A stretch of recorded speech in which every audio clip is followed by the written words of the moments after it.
At the end of today, I'll probably learn a few more gems. Okay, so thanks for joining us. My pleasure. And I have no words to describe, so I will not use words. I will just go on with the flow of the conversation, the way it is appealing to me at the moment. One of the announcements I'd like to make is the format. I see a lot of new people here in the audience, so just so that you know, I'm timing this conversation, so we will go on for the next 50 odd minutes between me and Ramanan in conversation, where I'm in a sense eager to learn about what goes on in the mind. What is the soul of this man called Ramanan? What is the source of his being, Ramanan? Okay, that being, that is what I'm seeking to explore. So that will be about 50 minutes. Then we will open up the floor for you to interact with the guest, where you can ask questions. And closer to about 8:20, thereabouts, we will be done with the audience Q&A round, and then we will do a quick wrap and close this event at 8:29. So that's the format. To start off, I want to ask you, Ramanan, a deeply personal question. Okay, personal to me. I look at myself, thanks to the bankruptcy that Vani and I are going through, I look at myself as a student of life, okay? And what appeared to be inscrutable, what appeared to be completely dark, and the இருட்டில் ஒன்றுமே புரியலை, ஒன்றுமே தெரியலை, அந்த ஒரு கட்டத்தை நாங்கள் தாண்டி வரும்போது இன்னைக்கு நான் அதை திரும்பி பார்க்கும்போது I see that I've learned a lot, I've evolved. In a way, you prefer to be known as a seeker, right? And I added the word eternal, okay? So that eternal seeker. So as I see it, நம்ம ரெண்டு பேரும் பாதையும் ஒன்று தான், பாதை ஒன்று தான். இதில் ஒரு சீனியர் சீக்கர், ஒரு ஜூனியர் சீக்கருங்கிற இதெல்லாம் கிடையாது. When you travel in the same boat, the seat number doesn't matter. Absolutely, absolutely, so beautiful. So I wanted to ask you, in your experience, in the பாதையில் இருக்கிறதுல, what has been your experience about life, and why it does not matter whether somebody is traveling in the first row or somebody is traveling in the last row? Why it doesn't matter? See, first my namaskarams to everyone.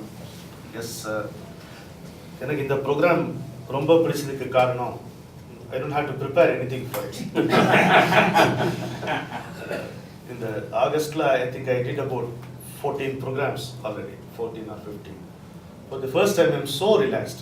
I don't have to prepare notes, look at them again, and come here.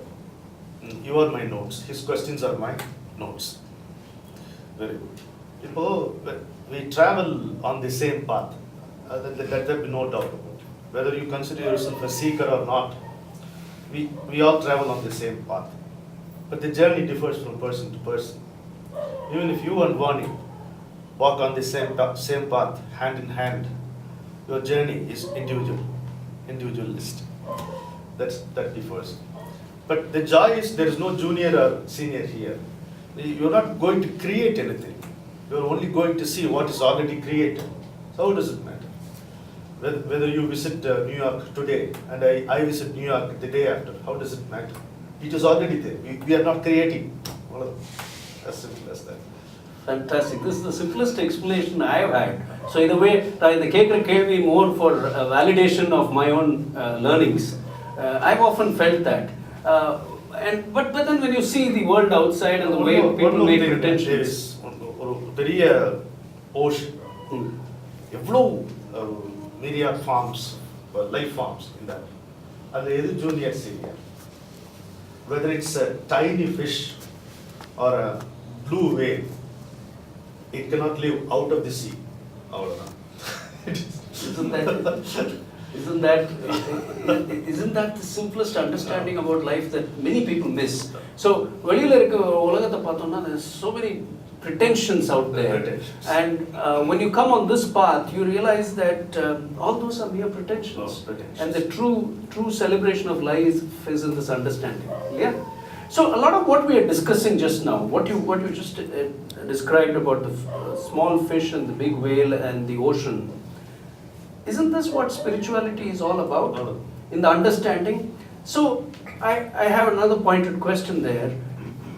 Why do people mix up spirituality and religion? Are they interconnected in any way in your view, or are they two different things? I would put it like this. To be very honest, spirituality begins where religion ends. But religion need not have any conflict with spirituality. See, your social philosophies, then religious philosophies, and then there is spirituality. For social philosophies, you require you and the world alone. You and your fellow men of world. When you talk about religion, you, the world, and God, third element comes. If it is spirituality, it is you and you only. you have to find the real you through this masquerading you somehow. So actually, I wouldn't say it's a stage we have to cross. The religion is nice. In old English, religion meant bondage. But in our parlance, madam means opinion. That's all. Not madam. Madam means opinion. Then religion was understood as a school of thought. You'll have to transcend thought. You'll have to transcend concepts which you weave around you for your comfort. Ultimately, you get suffocated because when they become concretized concepts. So you try your best to wriggle out of it. There, your spiritual intent helps. Depend on yourself. So beautiful. Thank you. Such a simple way of explaining it. Thank you so much. Again, kind of validates my thought. So I wanted to start my conversation with some,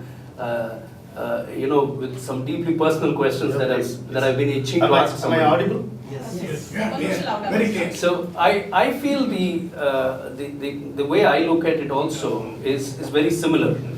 Spirituality is only about you, spirituality, as I've understood it, is that flowering of inner awareness. So it's within you. And religion it makes bad spaghetti out of a good recipe. It is probably not by itself wrong, but the way it is practiced, the way it is thrown about, it's bandied about today, has separated us from what its original purpose was. Yes, spirituality is also being bandied like this. Because they don't know what is spirituality or religion. Right.